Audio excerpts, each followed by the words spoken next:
This is Pat Iyer with Writing to Get Business. I have the pleasure of bringing to you Steven Shapiro, who I have known many years. Steven is a speaker and an author.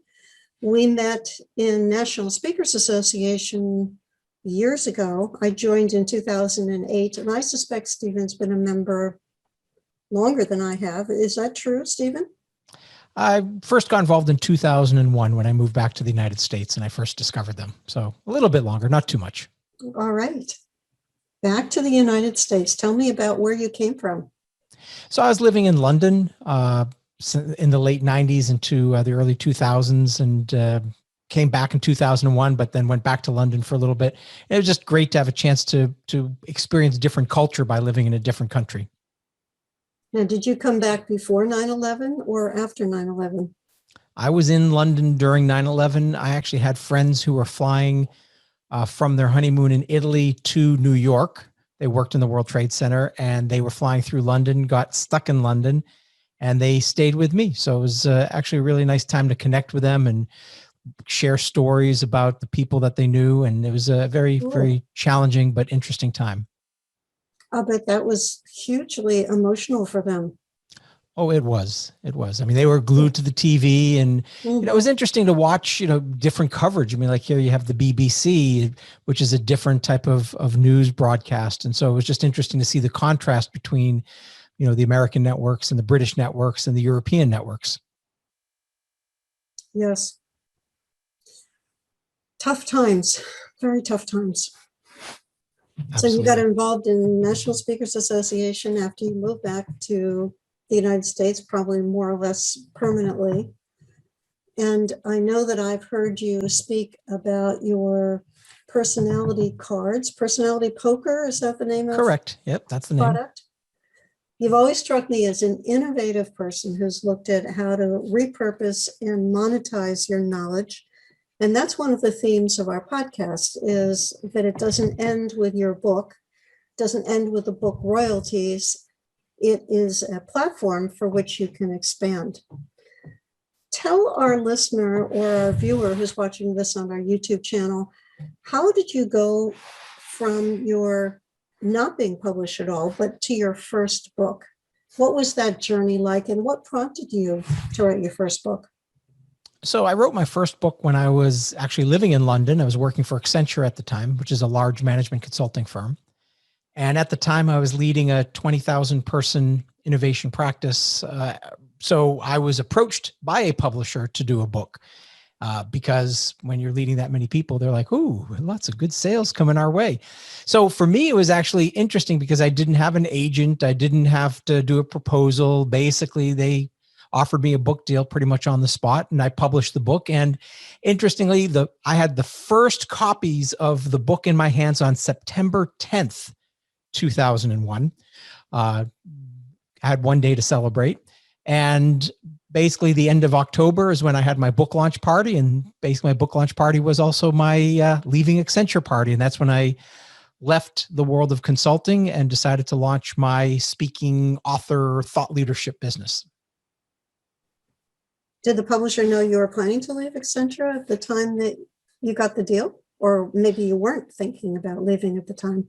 I wasn't thinking about leaving, but I did ask for a leave of absence to go and promote the book because I thought, hey, this is a great chance and it would be beneficial to the company because a lot of the examples in the book were their clients. And, basically we just worked out an arrangement where I would leave, and it worked out for everybody, I think, because I really wanted to promote the book and they wanted me to, do other work. So it worked out fine. I mean, it's been a great relationship that I've had over the years with them. When I think of Accenture, I think about all those airport corridors that I walked through that had huge Accenture signs, always with eye-catching graphics that got my attention. That's, I have to admit, about the sum total of what I know about the company is that they have invested a lot of money in marketing and advertising over the years. Well, and they needed to. When I left the company, they had just rebranded to Accenture. Originally, when I joined the company, it was Arthur Andersen, and then they became Andersen Consulting. And so they rebranded as Accenture, and they did these big marketing campaigns around the world. I mean, Tiger Woods was a big part of their early advertising campaigns because they Mhm. created a new name, a new brand, and they tried to be everywhere. And I thought their marketing strategies were absolutely brilliant. So just a fabulous company. Mhm. What was the content of that book? Everything I've written about's been innovation. That's all I've done for the past 25 years. So that book was called 24/7 Innovation. Unfortunately, a book that's 20 years old on innovation is a little on the outdated side. But Needs to some of be the principles, innovated. yeah, you got to keep on changing things. But it was, there's still concepts there. The fundamental principles definitely still apply. Some of the case studies may be a little older at this point, but that's everything I write is about innovation, problem solving, creativity, collaboration. I'm basically a one-trick pony when it comes to that. But as you just reeled off all of those words, it's clear that there are many dimensions of innovation. You can have the most Absolutely. innovative person in the company, but if that individual can't communicate with the rest of the team, then things are going to fall flat, or it's going to be even more difficult to make changes using that individual's brilliance. Absolutely. I mean, that's the nice thing with innovation is it is a broad topic with a lot of different places you can go. I've applied innovation. One of my books is on how do you apply the concepts of innovation to your own personal life. Another one is how do you apply the concepts of innovation to collaboration and teamwork. You mentioned personality poker. Another one is all around how do you create a culture of innovation. Another one specifically about problem solving. So each of the books that I wrote were around a very specific subset or a very, very specific slice of the world of innovation.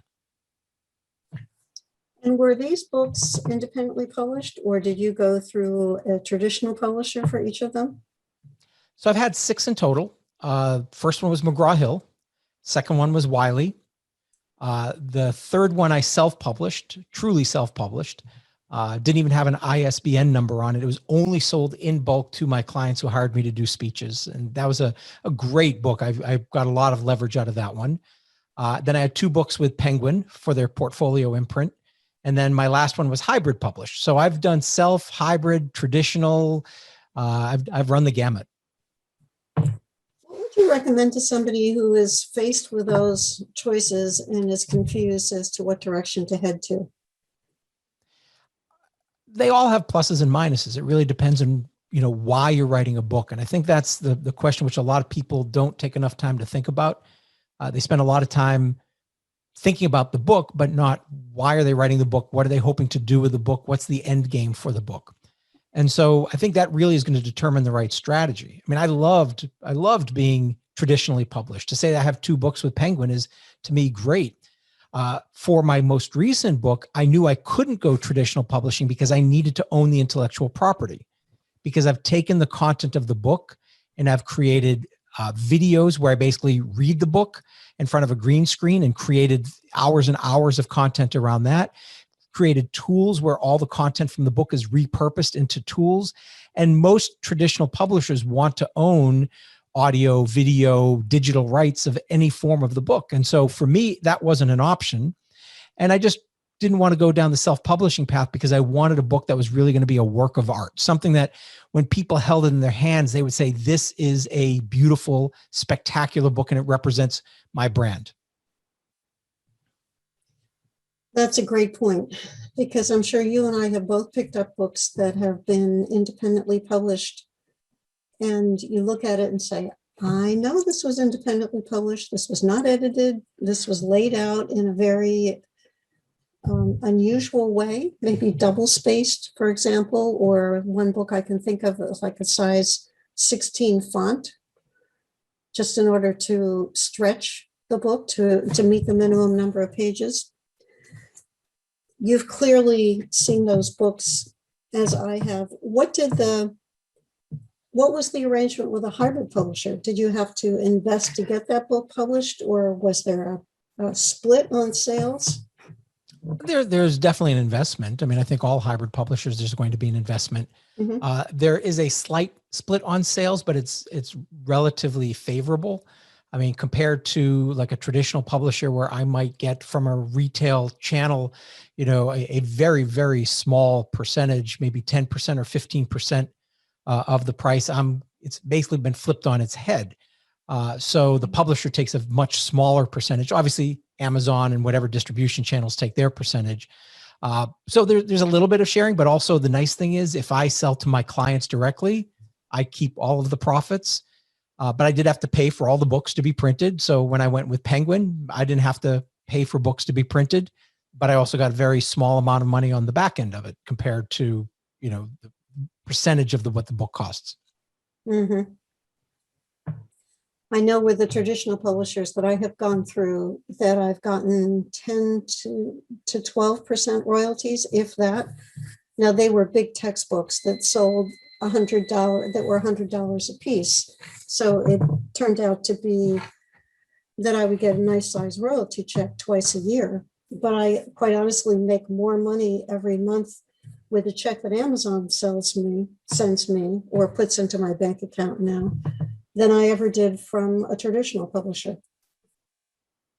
Yeah, and again, it comes down to what's the purpose. I mean, the purpose of my books rarely is for me to make money off the books. I mean, I will make, much more from the follow-on services and products and other things that I'm going to sell on the back of a book. So I've never really looked at the financial implications of traditional versus hybrid versus self. I mean, obviously, hybrid is the one which is the most money that you have to outlay. Mm-hmm. So that's the one big consideration. But it's really, there's a lot more to be made up in other ways. And so, even with my self-published book, like I said, I only sold it in bulk. What I loved about it was every time I sold it, though, it was a print-on-demand book. It was customized for the client. So if they had 500 people, 200 people in the audience, it didn't really matter how many people in the audience, because this particular print-on-demand publisher that I was using had no setup costs, and the minimum print run was like 50 copies. So I was able to put the logo from the client right on the cover, put a message from the CEO on the inside. In some cases, we rebranded the entire outside of the book to match the colors of the company. And it's a great product to provide to people when you can do that level of customization. So that was great for the self-publishing. That was more of a gift for things. The book that I have right now is really more of I guess a marketing tool in some respects, because people who read it really get what I'm talking about and see the value in the content. And I notice also that every time I think of you in purple, Steven, which you are true to your brand colors in this podcast. If you're listening to this podcast, let me tell you, he's wearing an elegant purple button-down shirt, and he's got his book with a purple cover in the background. Is purple your brand color now and has been, or is this a recent change? Because it's embedded in my brain. Steven equals purple. I've got that. So purple was always my color, and I think I really got into purple about 20 years ago. I remember I was doing a speech in Singapore, and I wore purple a lot, and I was doing a speech in Singapore, and somebody said, "Did you know that purple is the color of innovation here?" It's like, no, I didn't know that. So I just started wearing purple more and more and more. And so it became my color for a while, until maybe about 6 or 7 years ago, when a branding agency said, purple, doesn't represent you well. You should change your colors. So I changed my colors, and it just became a little vanilla. It didn't really have any pop to it. So when it came time to do this book, we decided we're going back to purple. And that's because a buddy of mine who designed the cover, came out with a version that was purple, and I said, sold, we're doing this. There's great value in being consistent. And when you go into your closet, you never have to think about what color shirt you're going to pull out. If you're going to be on camera, you know the answer to that.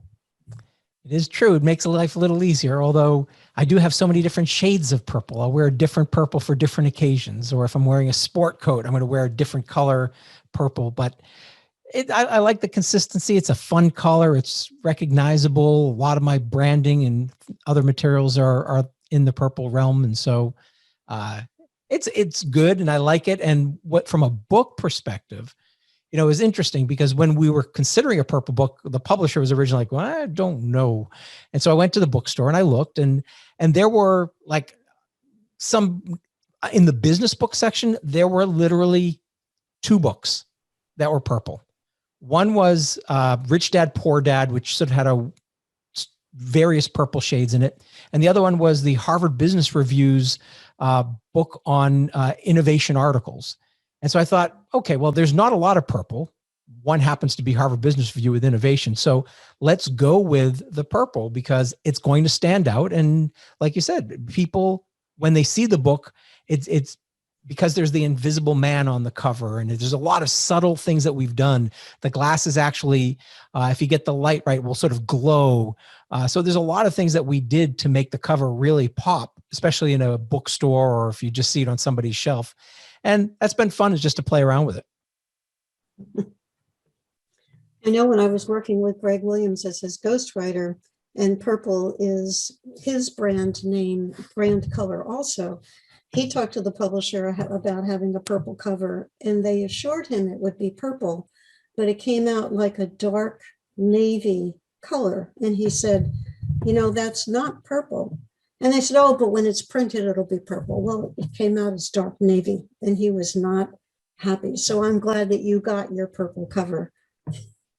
Well, and we had the test runs because we wanted to make sure it was the right, shade of purple, because just because something looks one way on a screen doesn't mean it's going to look the same way when it's printed. And so we really, and even with the proofs of the book, the ARCs, the review copies, the color of the purple on the paperback review copies is actually different than the book. And so I wanted to make sure when the finished hardcover book came out, it had this deep, rich royal purple, and it was exactly what I wanted. So the publisher did a great job with that. Perfect. You mentioned personality poker, and I wanted to explore with you some of the ways that you have monetized the book. We've talked about the fact that if you expect to get rich off the royalties, think about another source of income. But clearly you have used your books to position your knowledge in front of your customers. So tell us a little bit more about the strategy that you use. So I'm always thinking about what can I do to create the greatest value for my clients. And there's a framework that I developed a long time ago that I've always had in the back of my head anytime I'm creating something. And it basically, when it comes to products and services, especially in the realm that we're talking about, there are three categories. There's the tell me, there's the enable me, and there's the do it for me. And so most of the time when we think about products, we talk about tell me, which tell me what to do, read a book, go to a workshop, watch a speech, whatever it is. We're telling somebody what to do, but then the audience, the person who read the book or saw the speech, has to figure out how to apply that and actually make it a reality. So that's sort of, to me, the lowest level of value that you can provide someone, because the amount of effort it is on the person who is consuming the content is the greatest amount of effort. On the flip side, you have the do it for me, which is more of a consulting model, which is great because that's easiest for the consumer of the content, but it's most expensive and it's not scalable for the thought leader. So it's that middle category, that enable me, that has always intrigued me, which says, how can we create something which basically packages up our intellectual property in a way that is as easy as possible for the reader to apply, as easy as possible for the customer to apply these concepts. And so everything I develop, whether it's personality poker, I could talk about personality tests, or I could create a deck of cards that actually, when you play this very simple game, reveals your hand by just playing the game. And it's a lot of fun. My Invisible Solutions book. Yes, I can tell people how to reframe problems, but we've developed a number of tools that actually help you do the reframing. There's a chat bot where it asks you a bunch of questions, and as part of asking you questions will help you do the reframe. So I'm always trying to think of what is the way that I can create the greatest value for my clients in a way that takes as little of my time as possible, but also respects their time. And that's how I sort of think about product.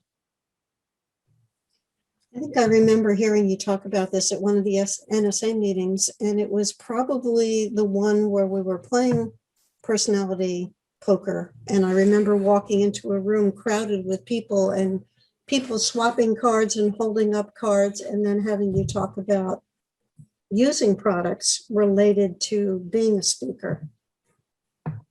That makes sense. I mean, I have talked about and played personality poker at NSA events before, so that's quite likely where I talked about it. Who is the person or entity who seeks you out? What types of clients are most attracted to the message that you have to offer? Most of my work is around really helping large companies, rethink the way that they innovate, rethink their business models. So my clients are typically, Fortune 100 companies. The people who hire me are either like a chief innovation officer or the head of a business unit, or if it's a smaller company, maybe the CEO. But that's more traditionally who I've targeted. Now, as I've developed more tools, though, and that's the nice thing with creating these enablement tools, is that I've been able to target companies that maybe aren't as large, maybe they don't have as much money, but they still have the same types of problems. And so my goal is to figure out how can I scale my business, support people regardless of their size, and give them the tools that will help them solve whatever problems they have. And so, although traditionally it's always been large companies, I really am always trying to figure out how can I serve a broader market. I did a podcast a few weeks ago with April Callis-Berkmeyer, who focuses in on change management. And I'm thinking about the two of you kind of shoulder to shoulder, because if the company recognizes the need to change, then they may think in terms of innovation, where they come up with an innovation and then they encounter the resistance to change that can torpedo that opportunity to improve systems or efficiencies. Do you have conversations with your clients around, okay, we've come up with an innovation, now how do we bring it about? A lot of my work is around that too. I mean, to me, you can't come up, my work is not around coming up with ideas, because that to me is a small part of the innovation process. It really is, how do we create innovation as a cultural norm? How do we propagate it through everyone and have everyone embrace it and want to participate?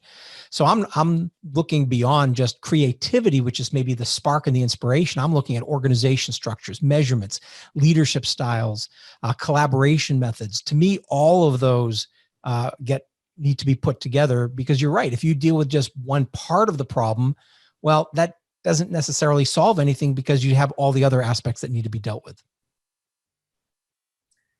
Yes, and the humans who have their stakes in maintaining the correct way, the current way, not wanting to alter what they're doing.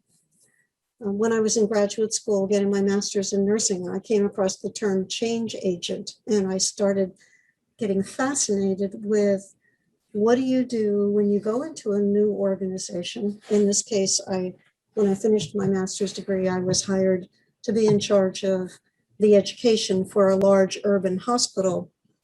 And I thought through, when I walk in that door, how do I recognize what needs to be changed? Because I was convinced I would find something that needed to be changed. After all, I came out of my Ivy League program, so therefore I was going to solve all their problems. And then the change agent philosophy says, I don't think you should just go in and say, Steven, you're going to do it this way today, because I told you it's a better way to do it. So I went through a process of working on every unit in the hospital to get to know the employees and establish my own credibility, so that I could draw on that capital in the 7 years that I ran the department, and people would listen to me because I had worked side by side with them. So automatically I established that I knew their jobs, and I established those relationships with them. The whole aspect of innovation has so many different components. What do you see as your next book? Have you thought in terms of where you want to head with your content from this point forward? Well, given that I just came out with a book about a year ago, I'm not putting too much thought into the next book. But one of my beliefs is that we as authors and speakers and thought leaders, is we're told to pivot. We're told to change direction. What's next? And one of the metaphors that I like to use is golf. If you're a bad golfer, you'll do something which is called a divot. And a divot is where you go too deep. You basically miss the ball and a chunk of grass goes flying. Well, for my business, I've really, for the past 10 years, been divoting, not pivoting.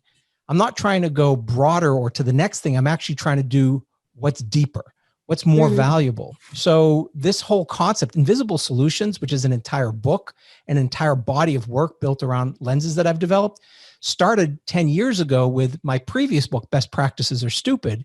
And there was just one chapter in there where I talked about the power of reframing problem statements, asking better questions as a means of finding better solutions. And people said, it's a fascinating concept. I like the idea. How do we do it? And so I spent the past 10 years developing tools, methods, processes, and gathering stories around how do you reframe a problem, not just the concept, but actually the practical application of it. And so what I do next is probably not another book, but it's going to be other products that go deeper and deeper and deeper into the process of reframing and creating a culture of innovation. And that sounds like essential work.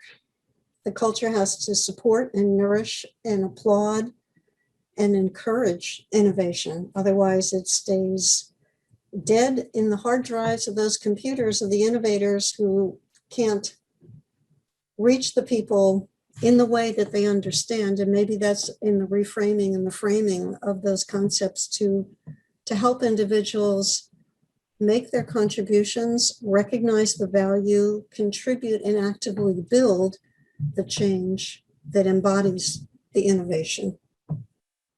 Absolutely. To me, everything is in the reframe. So even though a lot of the work that I do is in reframing the problem itself, we can reframe the way we sell the concept internally. We can reframe the way that we get the organization to embrace. Each of these different reframes become extremely important in the end game of being able to make innovation a reality. So I'm always looking at it from a very broad perspective, the people, the process, the technology, the measures, the strategy, all these different components. We have to address all of them in order for any kind of innovation to be successful. And each of those can be a part of a reframe. So to me, it's a process that can be scaled in a number of different ways. You're right. I've been thinking about the psychology of reframing and change, and you've just added 5 other factors there that are critical to the success.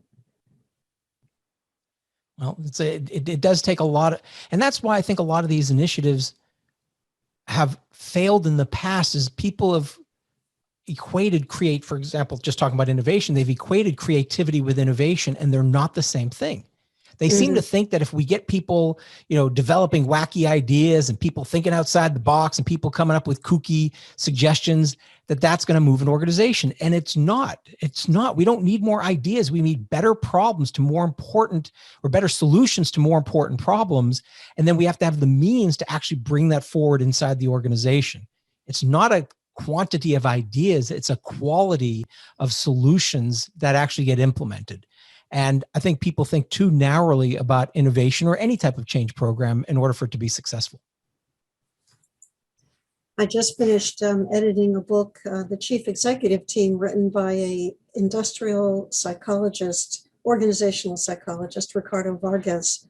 And he talked about all of the competing demands on an executive team and their ambitions, because many of them are jockeying for the position of the CEO, and how an executive team can be very dysfunctional unless they're willing to look at the people, the processes, all of those components that you just listed. It's not just making one change, it's looking at the whole organic organization with all of its variables to be able to become able to move from a dysfunctional to a functional team. And with a functional executive team, you then have a much more functional organization. Right. I mean, we tend to think about things in terms of boxes in many cases, people, process, technology, but it's really the intersection. It's the connection of all those different pieces that really make the difference. If you deal with things in isolation and don't deal with the interrelationship between them, then you don't get the results. You might optimize one part of the business while sub-optimizing another part of the business. And you need to really address all the pieces together, which is why it's so complicated. And it's easy to say these types of things, but it's another thing to actually make them a reality, because there are so many ramifications of spending too much time in one place and not another place. And there's also the lack of objectivity that exists within the organization, bound by tradition, bound by fiefdoms, bound by ambition.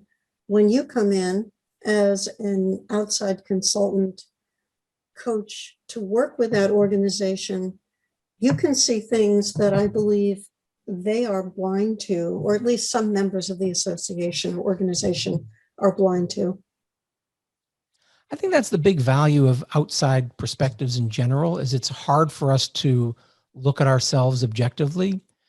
The other thing which I do is, if I go into a company and let's say it's a financial services organization, and they'll ask me, okay, so what other financial services organizations did you work with? Because we want somebody who's an expert in financial services. And I said, look, the fact that, yes, I've worked with dozens of financial services organizations, but that's not why you're hiring me. If you want a financial services expert, bring in a financial services expert. But if you want to bring the best thinking from healthcare, retail, whatever it might be, bring them together into new ways. It's, again, those connections across industry boundaries, connections across functional boundaries. That's where the real magic starts to happen. And so that to me is what gets very exciting, is to bring all those different perspectives together into an organization. And that's why I think an outside perspective can be helpful. Is I've worked with pretty much every single industry you could possibly imagine, and I bring the best thinking from each of those industries to the industry I'm working with.